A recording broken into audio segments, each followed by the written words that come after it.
This podcast is recorded on stolen and unceded Aboriginal land. We acknowledge the First Nations and elders of this country and join their calls for justice. Always was, always will be Aboriginal land. Please give it up for Jenny Leon! We would like to talk about the seat of Sydney really quickly. Is that cool in the plan there? Yeah. Speaking of the Labor left, as we mentioned, the very hardworking Tanya Plibersek is the current member for Sydney. When we talk about the chances for a lower house seat for the Greens in New South Wales, we're talking Richmond with Mandy Nolan. That's going to fucking happen, hands down. And Sydney must also be in that list of seats, right? Now, you were the Greens candidate in 2004 and 2007. Just yesterday, we announced the Greens candidate for 2025 is Luc Velez. Give it up for Luc. Plibersek holds the seats with a 50% primary. In 2022, we got a 5% swing for a primary of 23%, and first-time Greens were two-party preferred there. Yeah, what's the dream? What's the strategy for Sydney? How are Greens going to win it? Look, it really is about the idea of how we can connect and mobilise with people around the idea of people thinking that their incumbent MP is a nice person versus what they're doing to destroy the planet. Right. Yes. Right? And it's a really tough ask. Like, you know, I was 26 the first time I ran against Tanya Plibersek. She's been there a long time, you know. Luke is now... Don't look a day over 27, Jenny. Oh, thanks, darling, thanks. Luke is now an amazing candidate that is going to take this up. Can't be here, sends his apologies because he was on a kayak at Rising Tide. Yes. We saw Met it him yesterday. Luke is here. Oh, he's fucking Hello. Come to the front. Thank you. There you go. There you go, that'll do.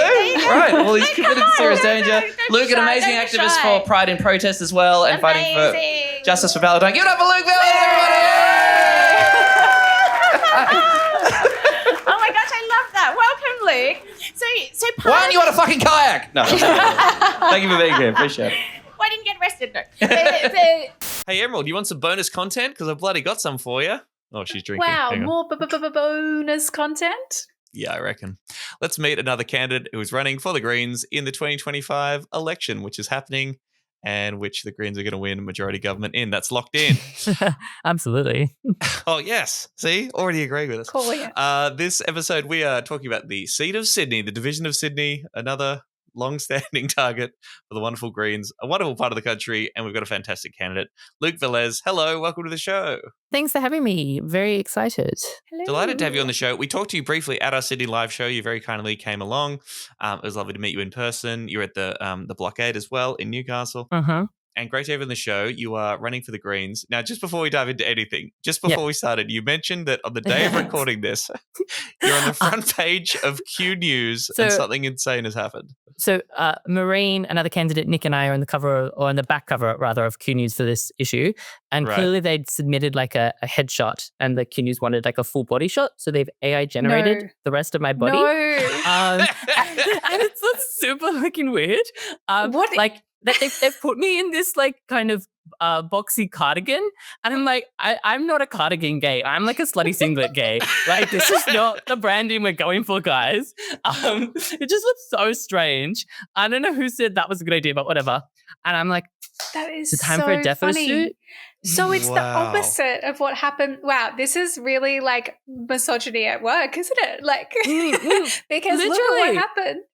Yes, We talked about with Georgie Purcell.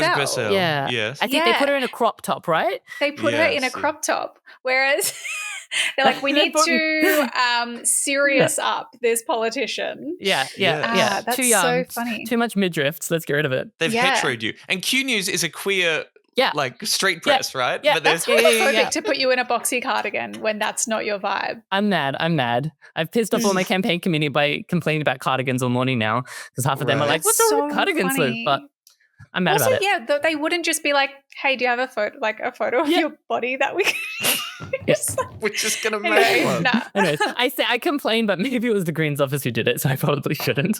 I don't know who's actually done the AI-ness. I feel like surely the Greens aren't using Surely. Yeah. Surely. Anyway, we'll see. Good to know we're focused on the big issues. But no, that is bizarre. That's wild. Yes, maybe people won't vote for you if they think you're a cardigan gay. But anyway, we'll find out on May 3rd. Please tell the good people listening to the show a little bit about yourself, your politics, how you came to be the Greens candidate, what you're all about. Yeah, okay. I guess I came to the Greens through the climate movement and the student movement. So I did, I got very involved in politics through Extinction Rebellion when I was living overseas. It just was really, really hard because I was trying to do like political meetings in a language I was sort of not yet speaking well, and like in a system I didn't really understand, but it was a really radicalizing experience that felt really useful. And then when I moved back to Australia, I was in France. So I was studying fashion there, and I was getting really frustrated by all the like vacuous, rich fashion students. And so I was trying to do other stuff. And eventually when I came back, got really involved in student activist stuff here. And then the Greens feels like a obvious fit for for the values we were really campaigning around housing and education. And then I decided to go a bit crazy and run, and now I'm running in Sydney. and maybe just briefly, we know you've been involved sort of organising around queer rights for Sydney Mardi Gras as well, Pride in Protest too. Tell us a little bit about your work there. Yeah, so Pride in Protest has been around for several years now, has been doing lots of work well before I joined, but a year or two ago, I had sort of moved out of student union organising and had lots of time, and it was a space that it was kind of where police abolitionist organising was really happening in Sydney in kind of queer spaces. And I found that really interesting and quickly, and found myself up on the Mardi Gras board, which we run in as a bit of a like protest ginger group. And then that kind of you sort of de facto become a bit of a spokesperson for the group in all the media stuff. And then people start contacting you.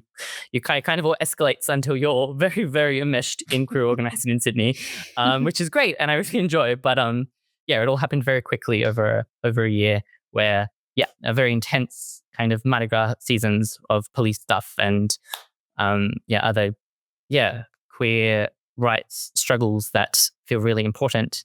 And and a big debate, and we've talked about this on the show, a big debate about what Mardi Gras is, right? What it stands for. Is it a protest? How radical is it? What's our position on police, on capitalism? You know, these kind of this effort to return that particular event and what the queer rights struggle stands for to its roots, which is about upsetting everything really, and delivering a more just world. And I think for activists, it's also useful structurally to have a bureaucracy to engage with. And I think there's lots of ways that it brings people in when you've got an election every year, and it forces you to do organising when otherwise you might not be. And even just to use Mardi Gras for that has been really, I think, useful to keeping queer rights struggles happening in times when it feels really hard to mobilise people on issues when they're really struggling with kind of the cost of living or rent or something. Yeah. On your Mardi Gras profile, it says Luc is an organiser, law student and socialist working and living on stolen Gadigal land.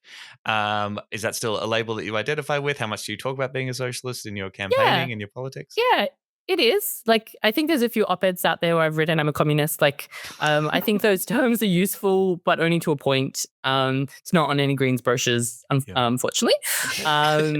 But like, I mean, I think that's basically trying to say we use a class analysis when we come to politics. And I think that is what that term means for me. And that's really important. I think that's what the Greens are doing. Yeah. I think we're quite a socialist political party. Is that like a rule, Emerald? Like, do you ever see anyone saying, if the word socialist was trying to be used in any campaign literature or anything putting out there, would someone say, oh, maybe not? Or is there a general attitude to that stuff? I think I would probably question it and I think we've maybe had this conversation on the show before as to like what are you getting out of using the word socialist in particular contexts? And in like a broadcasting context where you're trying to meet ordinary people, saying that you're a socialist isn't going to necessarily tell them what you mean. And they might I think you tell them what you mean by putting your policies on that flyer and talking about redistributing wealth and supporting workers and renting people, working class people. Yeah. So, I think that's how you say socialist in a flyer. Yeah, I agree. I think it's for me, it's the same thing around violence. How I don't think it's that useful for us to keep talking about is something violent. Rather, we talk about is something a useful tactic and blah, blah, blah. Yeah. I think if we really wanted to use the term socialist, we would then be forced to basically be talking about whether our policies are socialist rather than are our policies changing people's lives. And that's the better conversation to have. Nice.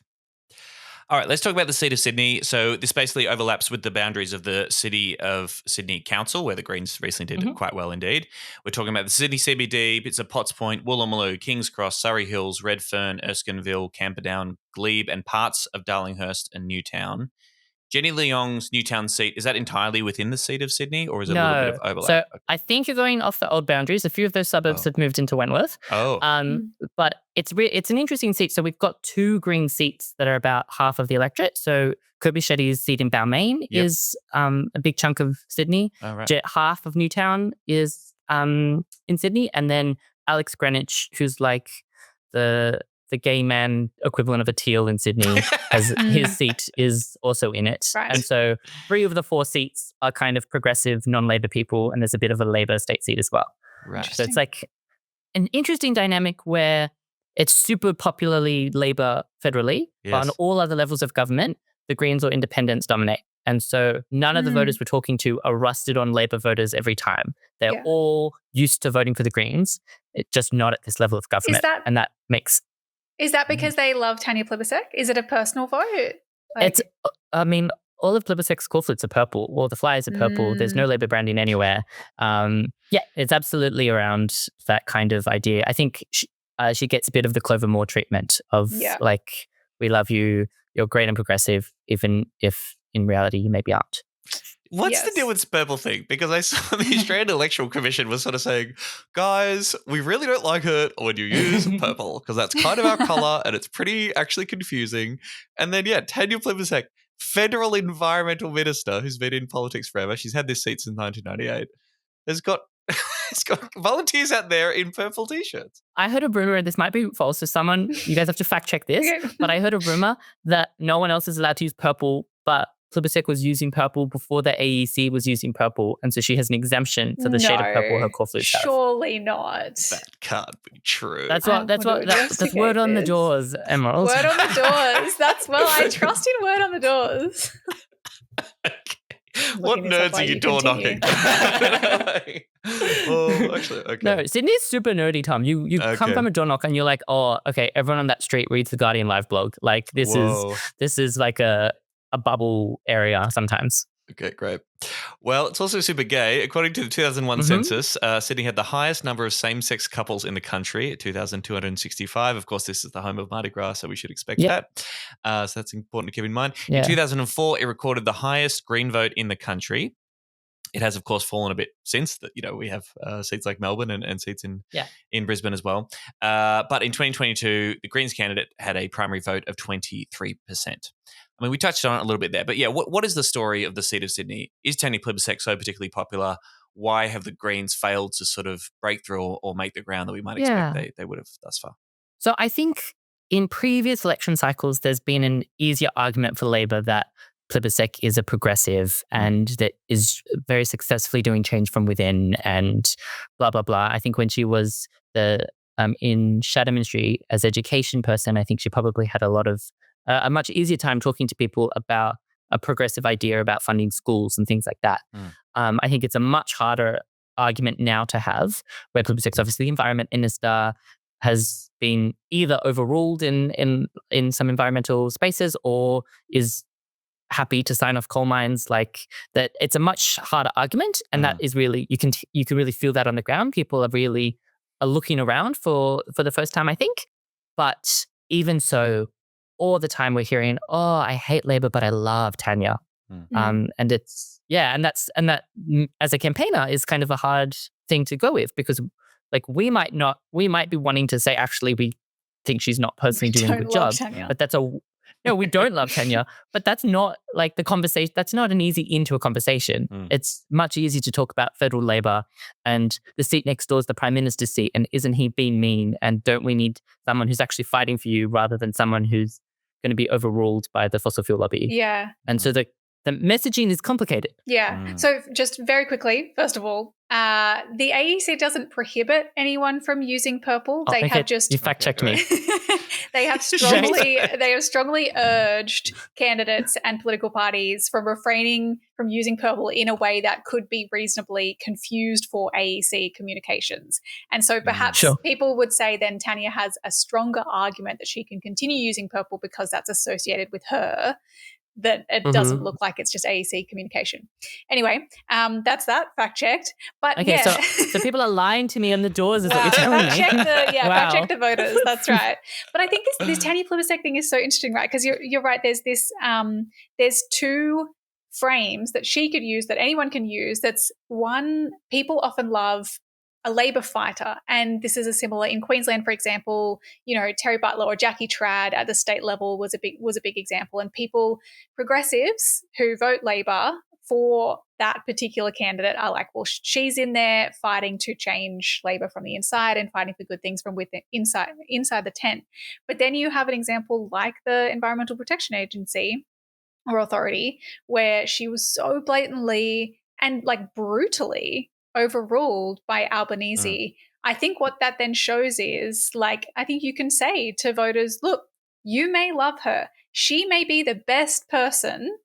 She may be the best Labor member there is, and she might be fighting so hard, but she actually cannot overcome the institutional failures of the Labor Party, and ultimately Albanese is going to overrule her.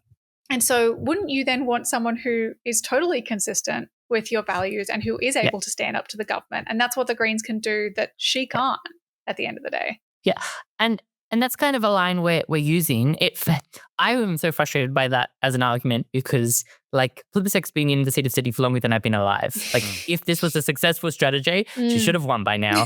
But Labor's still moving to the right. So clearly it's not working. Yeah.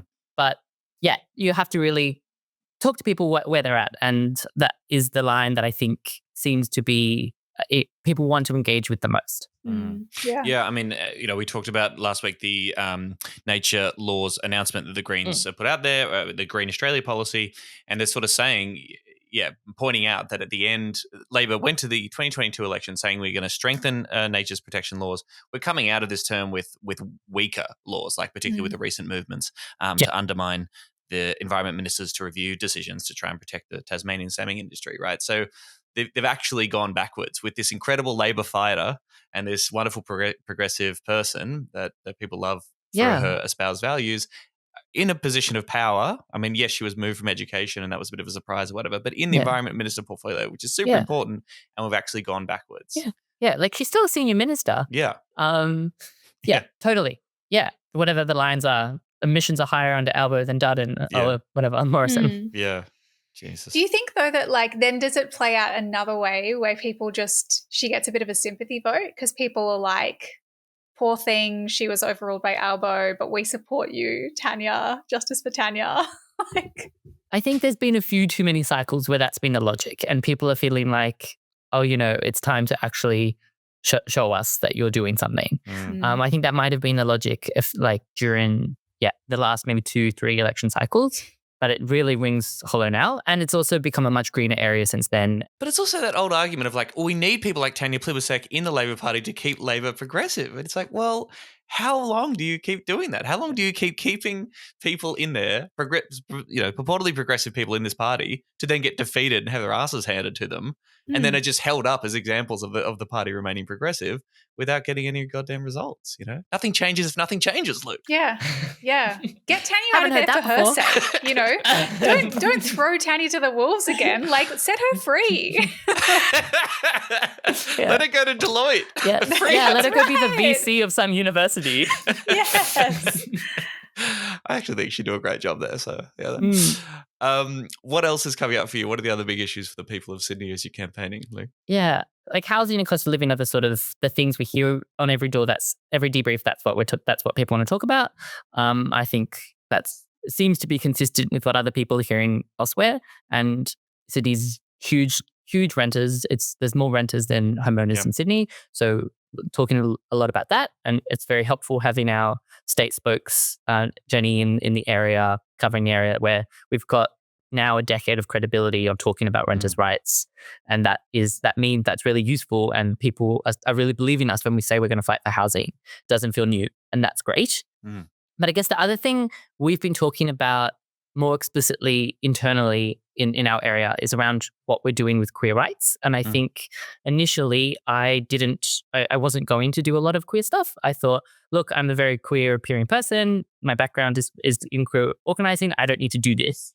That kind of will come across, and we can talk about climate, Palestine, and housing, or like those are kind of the three things we wanted to chat about. But then progressively, I feel that I'm progressively frustrated that there's so many people in progressive spaces who are kind of have gone complacent about queer politics. And I think the Greens isn't immune to that. And I'm starting to feel a lot more responsibility on that. So like the big chat we've had recently here is how anti-discrimination reform has fallen off the Greens initiatives on LGBT stuff. We're not talking about kids in religious schools. And that feels really strange when that's something we've been fighting for a long, long time. And because also Labor has ceded that territory, right? Like they basically gave up on that reform in this last election because they were waiting for bipartisan agreement from Peter fucking Dutton on queer rights. Totally. And it's like, it's so frustrating because people are really, transphobes are really going at it and really trying to weaponize queer people and fearmonger about queer bodies. Labor have gone silent. So I think we've got a strategic opportunity to talk about what Labor's failings, particularly in areas like Sydney. But we've also got like a fucking responsibility to make sure kids in religious schools don't feel like no one's standing up for them. And so that kind of stuff, I think we're starting to talk about more really deliberately in Sydney, and something I feel like quite a strong personal responsibility to do as a gay man, to make sure we're talking about trans people. We are keeping the solidarity between all the letters of the queer mafia together, and we're pushing for rights when it feels like that has sort of fallen off other people's priority lists. I didn't get to go to Mardi Gras this year. I was in Wagga Wagga doing gigs, but which is the opposite of Mardi Gras. Had a great time. Thanks to everybody who came out. Sure. But what's the vibe when Plibersek and Albanese are walking down that road there and waving to everybody at Mardi Gras? Is anybody saying, Wait, do something different? I think a bit. It was quite, so this year it was funny. Before we started marching, so Adam came to Mardi Gras, and because I'm on the board, I get tickets to all the like VIP areas. So Adam, Jenny, one of our councillors, and I were doing that kind of thing, and we were in the VIP area when the Labor people started marching, and Albo came in, and it was very clearly there's like so many people who are just excited at the symbol of the Prime Minister marching and think how great that is. And that seems to be the dominant narrative from lots of the people watching. And it's like, and that I find so infuriating. Like this dude tried to stop us from being counted in the census like 6 months ago. That like actually the politics there need to be pushed. And like the Greens reception is clearly warmer, and clearly these people are cheering for the Greens more than when Labor march or the police march or the Liberals march, but it not to the extreme you would expect. And I think that shows that there's a sign there that we need to kind of hold these institutions more accountable. Wow, the Greens, more popular than the police. We're doing it, baby. I was doing some flyering at a train station this week in the morning, and this one woman just like came up, she grabbed a flyer from me and looked at it and was like, "Oh, I'm gay. Like I'm voting Greens." Like obviously I'm voting for you. I was like, "Oh yes, sick." Excellent. This is why we need to make more people gay too. This is that increases our vote. So That's why we're focused on education and funding public schools. It's because it's there are plants in them that are turning the gays. Advance is going to clip this. Shut up, Luke. This is going to be a whole week for you. Don't worry about it. One last quick question for me from you is your age. You mentioned, so what are you, 23? 25. Okay, right. So, yeah, I'm just interested. I mean, we have a lot of young people who very bravely and brilliantly put up their hands to run as Greens candidates, which I think is fantastic. We should have more young people in politics more broadly. But I don't know, do you ever get the kind of, Tanya's experience and you're only 25 and what would you know? How do you respond to that? There's lots of chats around that. I think inside the Greens, in Sydney, there's a little bit of a tradition of running young people.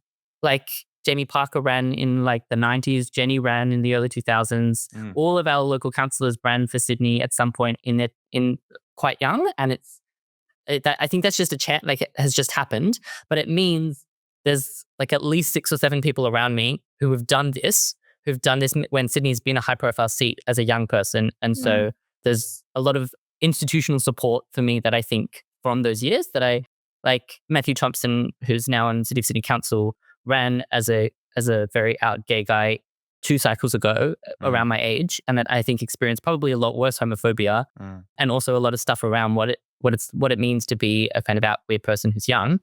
And as a result has been so involved and supportive. And I think that is something the Greens do really, really well. As I go insane because I'm seeing my face in everyone's fence and it's like experiencing the ego death of that. It's like everyone's like holding on to me, making sure I'm not too unhinged. You need that for sure. Yeah. Yeah. Yes. Oh, good to know. And do you have any like candidate? Are you ever going to go head to head with Tanya or the candidate forums coming? We've got I think 2 coming up. Okay. It's unclear whether Plibersek's going to come. Sorry, I can't get out of my head some sort of like blonde on blonde violence joke. Battle of the Blondes. That'd be funny. I hope she comes. I think there's one group that seems to suggest that if she doesn't come, they'll cancel, which feels a bit strange. Like a residents group that must have a few Labor members on the committee. But I've seen her at a few events now that Jenny has very sort of graciously, there's a few events where when Jenny Leong, our member for Newtown, can't go, she's sent me as the delegate or whatever to get that experience. And so there's been a few like formal dinners where we've been bumping chairs at the VIP tables or whatever. And so that's like a really strange experience to just see each other in like that campaigning space. But it's all been polite. It hasn't been nasty. Yeah. Good. All right. Well, there's still plenty of time for that to happen. Well, we'll put your candidate page in the show notes. Is there any particular events or call to actions, specific campaign stuff that you'd like people, if they're listening to this and they're in Sydney or they're nearby and they want to help out? Yeah. Well, we made a very deliberate decision in Sydney to be like a field organising campaign first. So we're putting most of our resources into door knocks and into one-on-one conversations. So, and that's because we think that works. So if you're in Sydney, we're running 2 or 3 a weekend and 1 or 2 during the week. Come and join us. I think that feel is the most energizing. So I can send you the link of all our upcoming stuff to put in the show notes if that's useful. And then obviously at this point now, everyone's freaking out about booth rosters. So if you want to support the Greens, sign up to do that. That's very important. The sooner we get our booth fully rostered, the more we can all concentrate on keep having conversations on the doors. And just in case, if there's people listening who haven't done that before, it's so easy. It's some people might think it's scary or whatever. It really isn't. It's you're often supported by other Greens people there. You're there doing a service. People understand as they go in to vote that there are people there to hand out how to vote cards, and it really does help. Like what is it? 1 in 4 voters make their mind 1 in up on 4, the 1 in day? 5 haven't made up their mind. Something that sounds I can't imagine that, but that's really common, and it's a natural. It's like natural instinct to disengage with politics when politics is so shit. So that's a useful time to chat to people. And when we do it, we've got 3 or 4 people on every booth, so it's kind of feels fun. We sometimes bring music and dance, and it's just a fun day of doing politics. Love it. All right. Well, thanks, Luc Velez. Everyone vote for Luc Velez if you're in Sydney. And good luck for the campaign. And Thank you. Crossing our fingers for you on May 3rd. Thanks for having me. Luke. Serious danger to Australia.